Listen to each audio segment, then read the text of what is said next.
ಕರ್ನಾಟಕದ ಸನ್ಮಾನ್ಯ ಮುಖ್ಯಮಂತ್ರಿಗಳು ಭಾಳ ದಿವಸದ ನಂತರ ಇವತ್ತು ಈ ಸಭೆ ಕರೆದಿದ್ದಾರೆ.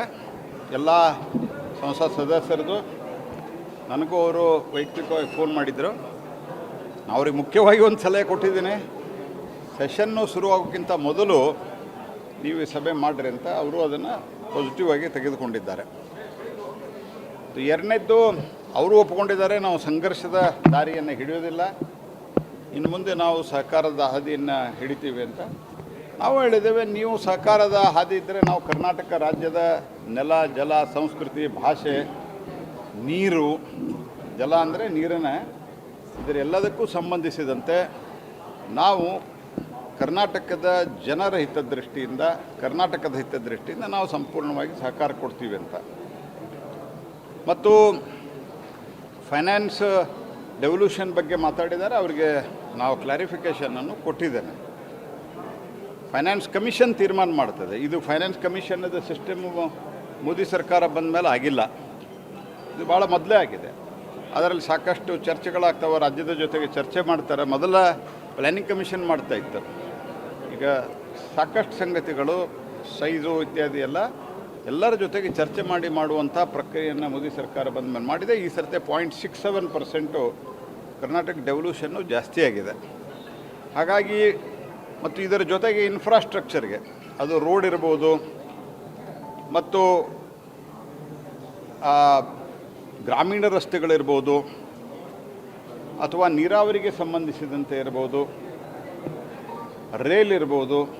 ರೈಲಿಗೆ ಮೊದಲು 500, 600, 700 ಕೋಟಿ ಕೊಡ್ತಾಯಿದ್ರು. ಈಗ ನಾವು 8,000 ಕೋಟಿ ಕಟ್ಟಿದ್ದೇವೆ. ಕಳೆದ 10 ವರ್ಷದಿಂದ 8,000 ಕೋಟಿ ರೂಪಾಯಿ ನಾವು ಕರ್ನಾಟಕಕ್ಕೆ ಕೊಟ್ಟಿದ್ದೀವಿ. ಇದನ್ನೆಲ್ಲ ನಾವಲ್ಲಿ ಹೇಳಿದ್ದೇವೆ ಅವರಿಗೆ. ಹೀಗಾಗಿ ಮಹದಾಯಿ ಬಗ್ಗೆ ಹೇಳಿದರು. ಮಹದಾಯಿ ಬಗ್ಗೆ ಲೆಟರ್ ಬರೆದಿದ್ದಕ್ಕೆ ನಾನು ಅಲ್ಲೂ ಹೇಳಿದ್ದೇನೆ, ನೀವು ಸುಪ್ರೀಂ ಕೋರ್ಟ್ನಲ್ಲಿ ನಮ್ಮ ಸರ್ಕಾರವೇ ಕ್ವಶನ್ ಮಾಡಿದೆ, ಗೋವಾ ಸರ್ಕಾರದ ಒಂದು ಅದು ಆರ್ಡರನ್ನು. ನಾನು ಹೇಳಿದ್ದೇನೆ, ಅಲ್ಲಿ ನೀವು ಸುಪ್ರೀಂ ಕೋರ್ಟ್ನಲ್ಲಿ ಕ್ಲಿಯರ್ ಮಾಡ್ತೀರಿ. ಉಳಿದಿದ್ದು ಎಲ್ಲವನ್ನೂ ಸಹಿತ ನಮ್ಮ ಕಾಲದಲ್ಲಿ ನಾವು ಮಾಡಿದ್ದೇವೆ. ಎನ್ವೈರ್ಮೆಂಟ್ ಕ್ಲಿಯರೆನ್ಸು ನಾವು ಮಾಡಿಸಿದ್ದೀವಿ. ಅದರ ಜೊತೆಗೆ ನಾವು ಗೆಜೆಟ್ ನೋಟಿಫಿಕೇಷನ್ ಮಾಡಿಸಿದ್ದೇವೆ, DPR ಅಪ್ರೂವಲ್ ಮಾಡಿಸಿದ್ದೇವೆ. ಮತ್ತು 4 ವರ್ಷದಲ್ಲಿ ಮೊದಲು ಟ್ರಿಬ್ಯುನಲನ್ನು ಅಪಾಯಿಂಟ್ಮೆಂಟ್ ಮಾಡಿ, 4 ವರ್ಷದಲ್ಲಿ ಅಪಾಯಿಂಟ್ಮೆಂಟ್ ಅವರು ಮಾಡಿ ಹೋಗಿದ್ದರು. ನಾವು ಬಂದ ಮೇಲೆ ಜಡ್ಜು ಇತ್ಯಾದಿ ಅಪಾಯಿಂಟ್ಮೆಂಟ್ ಮಾಡಿ ಅವರಿಗೆ ಎಲ್ಲ ಫೆಸಿಲಿಟಿ ಕೊಟ್ಟು 4 ವರ್ಷದಲ್ಲಿ ಕೊಡಬೇಕು ಅನ್ನೋದು ಕಡ್ಡಾಯ ಮಾಡಿರಿ. ಅದನ್ನು ನಾವು DPRನ್ನು ಮಾಡಿದ್ದೇವೆ. ಆ DPRನ್ನು ಅಪ್ರೂವಲ್ ಕೊಡಿಸಿದ್ದೇವೆ. ಇದು ಒಂದು ವೈಲ್ಡ್ ಲೈಫ್ ಉಳಿದಿದೆ, ಅದು ಸುಪ್ರೀಂ ಕೋರ್ಟ್ನಲ್ಲಿ ಕರ್ನಾಟಕ ಸರ್ಕಾರವೇ ಕ್ವಶನ್ ಮಾಡಿದೆ. ತಪ್ಪು ಅಂತ ಹೇಳೋದಲ್ಲ ನಾನು, ಕರ್ನಾಟಕ ಸರ್ಕಾರ ಆ ಸಂದರ್ಭದಲ್ಲಿ ಮಾಡಿದೆ, ಅದನ್ನು ಕ್ಲಿಯರ್ ಮಾಡಿಸ್ರಿ ಅಂತ ಹೇಳಿದ್ದೀವಿ. ಅದಕ್ಕೂ ಮುಖ್ಯಮಂತ್ರಿಗಳು ಒಪ್ಪಿಕೊಂಡಿದ್ದಾರೆ.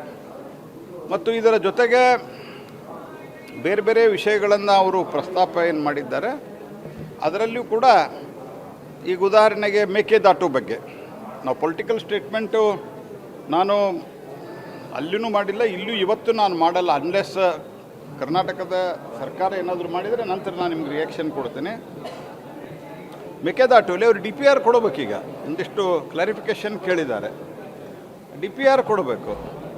ಮತ್ತು ಇದರ ಜೊತೆಗೆ ಮುಖ್ಯಮಂತ್ರಿಗಳೇ ಮೊನ್ನೆ ಕರ್ನಾಟಕದಲ್ಲಿ ಅನೌನ್ಸ್ಮೆಂಟ್ ಮಾಡಿದ್ದಾರೆ. ಅವರು ನಮ್ಮ CR ಪಾಟೀಲ್ ಅವ್ರ ಜೊತೆಗೆ ನಾವು ಸತತವಾಗಿ ನಾವು ಅವ್ರ ಜೊತೆಗೆ ಸಂಪರ್ಕದಲ್ಲಿದ್ದೇವೆ.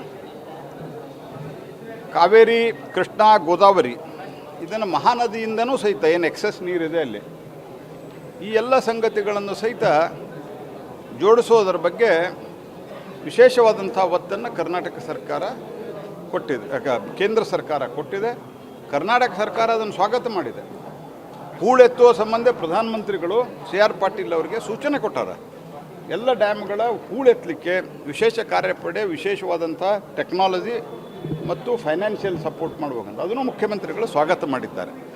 ಇದರರ್ಥ ನಾವು ನಮ್ಮ ರಾಜ್ಯಗಳನ್ನು ಒಟ್ಟಿಗೆ ಸೇರಿನ ವಿಕಸಿತ ಭಾರತ ಮಾಡಲಿಕ್ಕೆ ಹೊರಟಿದ್ದೇವೆ.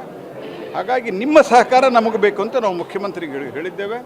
ಅವ್ರಿಗೆ ಹೇಳಿದೆ, ನೀವು ಪೊಲಿಟಿಸೈಸ್ ಮಾಡಿದ್ರೆ, ಜಿದ್ದಾಜಿದ್ದಿ ಮಾಡಿದರೆ ಯಾವುದೂ ಆಗಲ್ಲ, ಒಟ್ಟಿಗೆ ಸೇರಿ ನಾವು ಕೆಲಸ ಮಾಡಬೇಕು ಅಂತ ಹೇಳಿದ್ರೆ ಮುಖ್ಯಮಂತ್ರಿಗಳು ಇದನ್ನು ಸ್ವೀಕಾರ ಮಾಡಿದ್ದಾರೆ. ಸರ್, ಈಗ ಪ್ರತಿ ಬಾರಿ ನಡೆಯುವಂಥ ಸಭೆಯಲ್ಲಿ ಅಜೆಂಡಾಗಳು ಇರ್ತಾ ಇತ್ತು, ಆದರೆ ಇವತ್ತಿನ ಸಭೆಯಲ್ಲಿ ಏನು ಅಪ್ಡೇಟೆಡ್ ವರ್ಷನ್ ಬೇರೆ ಹೊಸದಾಗಿ ಯಾವ ಒಂದು ವಿಚಾರದ ಬಗ್ಗೆ ಚರ್ಚೆ ಆಗಿದೆ ಅನ್ನುವಂಥದ್ದು. ಅಪ್ಡೇಟೆಡ್ ವರ್ಷನ್ ಅಂತ ಅನ್ನೋದಕ್ಕಿಂತ ಇವತ್ತು ಅವರು ಕೆಲವು ವಿಷಯಗಳನ್ನು ರಾಜ್ಯ ಸರ್ಕಾರ ಏನು ಮಾಡಬೇಕು ಅದನ್ನು ನಾವು ಭಾಳ ಪಾಸಿಟಿವ್ ಆಗಿ ಮಾಡ್ತೀವಿ ಅಂತ ಹೇಳಿದರೆ ಕೇಂದ್ರ ಸರ್ಕಾರದಿಂದ ನಾವು ಹೇಳಿದ್ದೇವೆ ಅವರಿಗೆ, ನೀವು ಯಾವುದೇ ಮಂತ್ರಿಗಳು ಮುಖ್ಯಮಂತ್ರಿಗಳು ನೀವು ಬಂದಾಗ ನಮ್ಮ ಗಮನಕ್ಕೆ ತೊಗೊಂಬರ್ರಿ, ಆವಾಗ ಅಥವಾ ಸಂಬಂಧಿಸಿದ ಮಂತ್ರಿಗಳ ಹತ್ರ ಹೋಗ್ಬೇಕಾರ ನಮಗೆ ತಿಳಿಸಿದರೆ ನಾವು 3-4 ಜನ ಮಂತ್ರಿಗಳಿದ್ದೇವೆ, ನಾವು ಕೋಆರ್ಡಿನೇಟಿವ್ ಮಾಡ್ತೀವಿ, ಬರ್ತೀವಿ, ಈ ಅನೇಕ ಸಂಗತಿಗಳನ್ನು ತಿಳಿಸಿದ್ದೇವೆ.